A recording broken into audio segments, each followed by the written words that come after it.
हमारे चैनल कामनी वाजपेयी की कहानियाँ में आपका बहुत बहुत स्वागत है। आइए सुनते हैं कहानी चरित्रहीन। मम्मी मम्मी, मामा जी आए हैं। हम मौसी की शादी का कार्ड लेकर। मेरी 7 साल की बेटी अपने मामा जी के आने से खुश थी या शादी में जाने की खुशी थी उसे मालूम नहीं, पर छत पर मुझे यह बताने के लिए वह दौड़ती हुई आई। उसके चेहरे से खुशी छलकी पड़ रही थी। वह मेरा हाथ पकड़ मुझसे नीचे चलने को कह रही थी। भैया आए हैं तो उनसे मिलने तो जाना ही था, पर ना तो मुझे उनसे मिलने का मन था और न ही मेरी शादी में ही कोई रुचि थी। पर मैं ये तो कतई नहीं चाहती थी कि मेरे मन की स्थिति से मेरे ससुराल का कोई भी व्यक्ति अवगत हो। इसलिए मुझे झूठ मूठ का ही सही, पर खुश होने का नाटक तो करना ही था। सो मैंने भैया के पास जाकर खैर कुशल पूछी और शादी की तैयारियों के बारे में भी पूछा और ये भी कहा कि उसके लायक कोई काम हो तो उसे बताएं। जब तक भैया मेरी सासू माँ से बातें करते रहे, मैं सबके लिए चाय नाश्ता भी ले आई। भैया थोड़ी देर रुकने के बाद सब लोगों से शादी में जरूर आने का आग्रह कर चले गए। मैंने उनके जाने के बाद कांपते हाथों और धड़कते दिल के साथ वो कार्ड खोला, पर उसे पढ़ने की हिम्मत नहीं हो रही थी। मैंने वह कार्ड फिर से लिफाफे में रखकर वह लिफाफा वहीं रख दिया।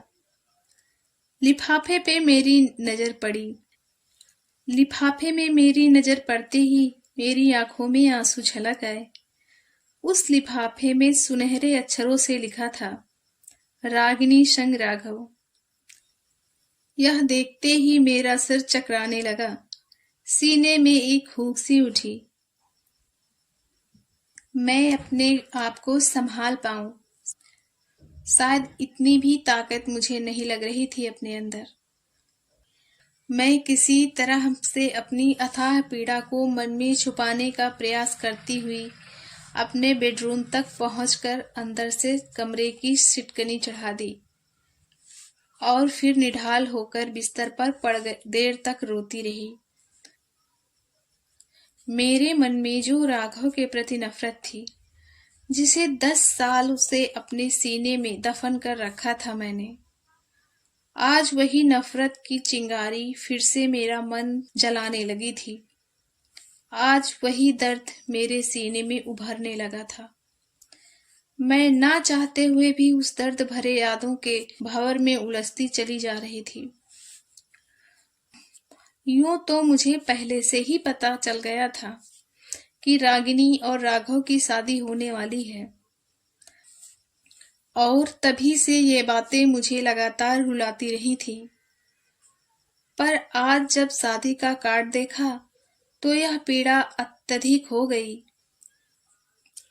ये बात तब की है जब मेरी दीदी की शादी हुई थी। शादी की तमाम रस्मों में होने वाली दोनों पक्षों की हंसी मजाक और नोक-झोंक के बीच मैंने यह नोटिस किया था कि मंडप में बैठे हमारी दीदी के देवर जी ज्यादातर हमें ही घूर रहे थे। मैं भी सबकी नजरें बचाकर उन्हें देख लेती। जब दीदी पहली बार ससुराल से लौटी तो अपने ससुराल वालों की बहुत तारीफें किया करती थी। वह अपने घर में बहुत खुश थी। सब लोग उनका बहुत ख्याल रखते थे। तारीफें तो वो सबकी करती थी, पर उन तारीफों में उनके देवर राघव का विशेष स्थान था। वह अक्सर कहती कि राघव पूरा दिन उसके आगे पीछे घूमता रहता है। कहीं जाता है तो उससे आकर जरूर पूछता है कि भाभी आपको कुछ मंगवाना तो नहीं है। अगर वह मार्केट जाता है तो उसके लिए जरूर कुछ ना कुछ लेकर आता है। उसके बारे में बातें हों तो मैं बड़ी प्रसन्नता से सुनती थी। मुझे पता नहीं क्या होता जा रहा था। शायद मैं मन ही मन उसे चाहने लगी थी। एक दिन दीदी ने मुझसे मुस्कुराते हुए कहा, दामिनी, मुझे लगता है आग दोनों तरफ बराबर लगी हुई है। ये कहते हुए उन्होंने शरारती अंदाज में मेरी तरफ निहारा, तो मैंने उसकी बात न समझने का बहाना बनाते हुए कहा, आपका क्या मतलब है दीदी? मैं समझ नहीं पाई। अच्छा, तो मैं समझा देती हूँ। हमारे राघव भैया तुम पर मर मिटे हैं। वो जो मेरे आगे पीछे डोलते रहते हैं, इसकी वजह तुम ही हो। जब तक वह मेरे पास रहते हैं, तुम्हारे ही बारे में बातें किया करते हैं। और मैं देख रही हूँ कि तू भी उसमें बहुत दिलचस्पी लेने लगी है। मुझे लगता है कि तुझे भी मुझे अपने साथ ही ले जाना चाहिए। यह सब सुन मैं मन ही मन खुश हो गई। धीरे धीरे हम दोनों का प्यार गहराने लगा और एक दिन उसने फोन पर मुझसे अपनी मोहब्बत का इजहार भी कर दिया। मेरे और राघव के बीच फोन पर प्यार भरी बातों का सिलसिला चल निकला। 2-4 महीने में वो मेरे घर किसी न किसी काम के बहाने आ ही जाते। मेरे घरवाले भी राघव को पसंद करते थे और दीदी के ससुराल वाले भी मुझे पसंद करते थे। हम दोनों की शादी से किसी को कोई ऐतराज नहीं था, पर वो लोग पहले नंदिता दीदी की शादी करना चाहते थे। नंदिता मेरी दीदी की ननंद का नाम है।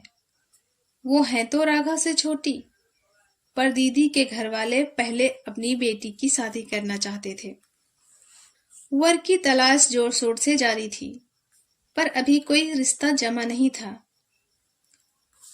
तभी राघव को एक बड़ी कंपनी में जॉब का ऑफर मिला, पर उसे दूसरे शहर में जाना होगा।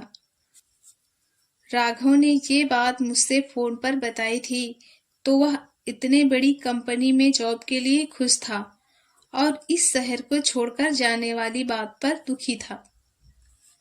वह शिमला जाकर भी मुझे रोज फोन करता रहा। धीरे धीरे वह अपने काम में व्यस्त होता गया और उसका फोन आना कम हो गया। पता नहीं ये उसकी व्यस्तता थी कि मुझ में अब उसकी रुचि कम हो गई थी। धीरे धीरे 1 साल बीत गया, पर उसे छुट्टियां न मिल पाने की वजह से वह घर नहीं आ पाया। इसी बीच हम लोगों को ये खुश खबर पता चली कि मेरी दीदी माँ बनने वाली हैं। दोनों ही परिवारों के लोग इस खबर से बहुत खुश हुए थे। एक दिन दीदी ने एक और खुशखबर मुझे दी, वो ये कि नंदिता दीदी की शादी पक्की हो गई है और 3 महीने बाद का मुहूर्त निकला है। मैं खुशी से झूम उठी। मेरा मन राघव को देखने के लिए बेचैन होने लगा था। ये 3 महीने मेरे बहुत ही मुश्किल से कटे थे। अब बस शादी को केवल 10 दिन ही बचे थे। सुबह सुबह दीदी का फोन आया।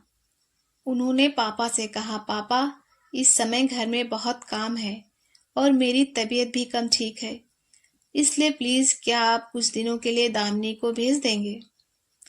पापा ने मुझे उनके घर भेजने की हामी भर दी। जब मुझे पता चला कि शाम तक मुझे लेने के लिए राघव आएंगे, तो मैं अपना सामान पैक करने में जुट गई। शाम को राघव जब शादी का कार्ड देने आए, तो मैं उनके साथ चली गई। वहां सब मुझे बहुत चाहते थे। राघव को तो जैसे ही फुर्सत मिलती तो मेरे पास ही आकर बैठ जाते और मुझसे प्यार भरी बातें करने लगते, और मैं आने वाले भविष्य में उसके साथ जीने और मरने के सपने संजोने लगती। मैं दीदी से कह रही थी कि दीदी, मैं शादी के कई दिन पहले चली आई। दीदी, मैं शादी से कई दिन पहले चली आई, इसलिए शादी में गले में पहनने लायक मैं अपने लिए कोई नेकलेस नहीं लाई। दीदी ने कहा वह जीजा जी से मंगवा देगी। शाम को किचन में मैं चाय बना रही थी कि राघव किचन में आए और उन्होंने मुझे अपनी आंखें बंद करने को कहा। जैसे ही मैंने अपनी आंखें बंद की, उन्होंने एक सुंदर सा नेकलेस का डिब्बा मेरे हाथ में रख दिया।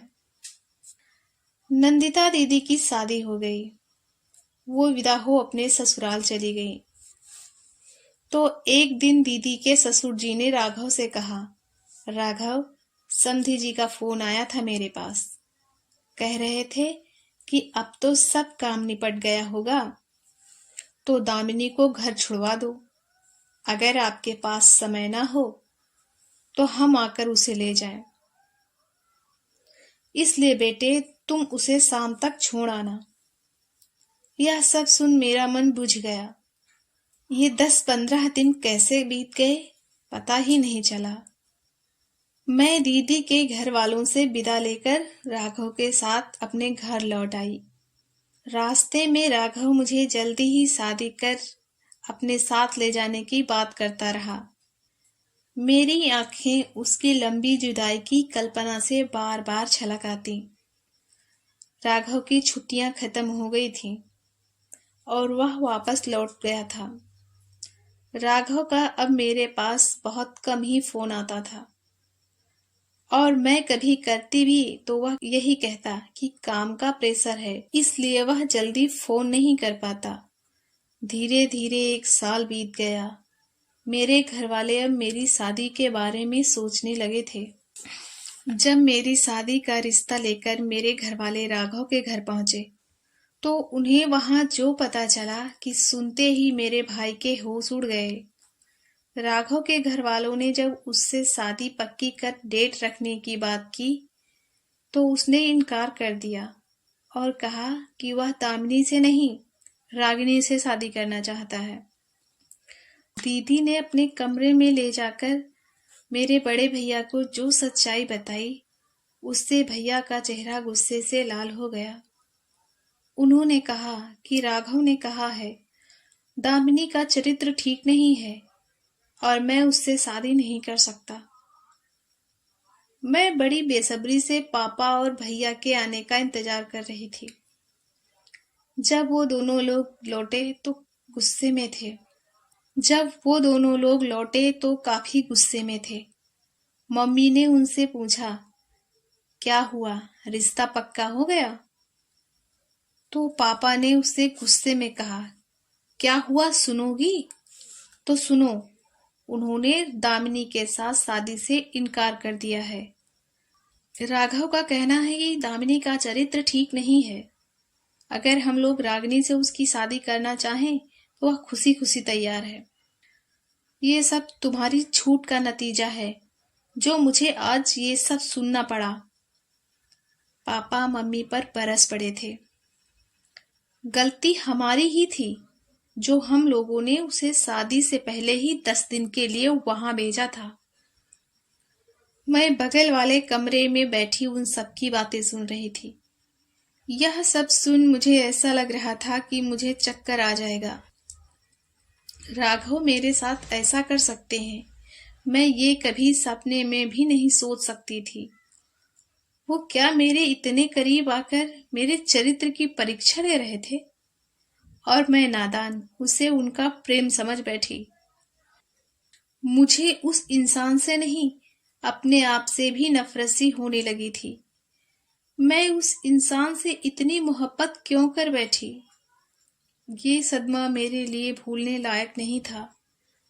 अगर वो मुझ में और कमी निकालते तो शायद मैं बर्दाश्त भी कर जाती, पर उन्होंने तो मुझे चरित्रहीन ही कह डाला था। मैं उस दिन पूरा दिन कमरे से नहीं निकली। पूरा दिन मैं रोती रही।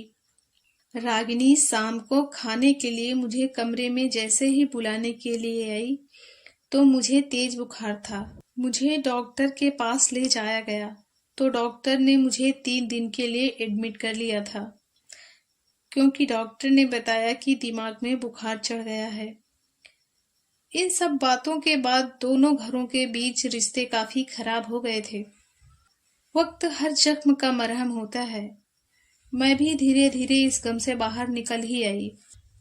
इसके 2 साल बाद मेरी शादी हो गई।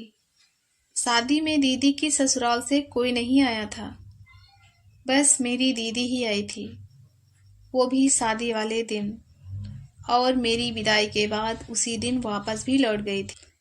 मेरी शादी के करीब 3 साल बाद मुझे पता चला कि राघव और रागिनी में थोड़ी बहुत बातचीत हो जाया करती है। समय बीतता गया और मेरी शादी को 8 साल बीत गए। मैं 2 बच्चों की माँ बन गई। इसी दौरान रागिनी और राघव की थोड़ी बहुत बातचीत गहरी मोहब्बत में बदल गई और मोहब्बत शादी में बदलने जा रही है।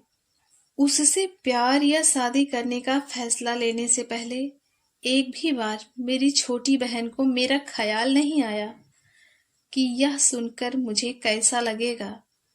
जिसने मुझे कभी चरित्रहीन कहा था, उसी के साथ वह अपनी शादी रचाएगी तो मुझे कैसा लगेगा। मेरे घर वालों ने भी शादी की स्वीकृति पता नहीं कैसे दे दी। शायद वह भी समय के साथ साथ सब कुछ भूल गए। बस भूली नहीं हूं तो मैं, क्योंकि इस दर्द को तो मैंने ही झेला था। चरित्रहीन तो मुझे ही कहा गया था।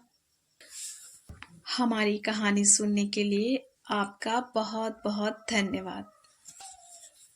हमारी कहानियाँ आपको कैसी लगती हैं? कमेंट करके ज़रूर बताएं। अगर आप हमारे चैनल पर नए हैं तो प्लीज़ लाइक, सब्सक्राइब और शेयर करें।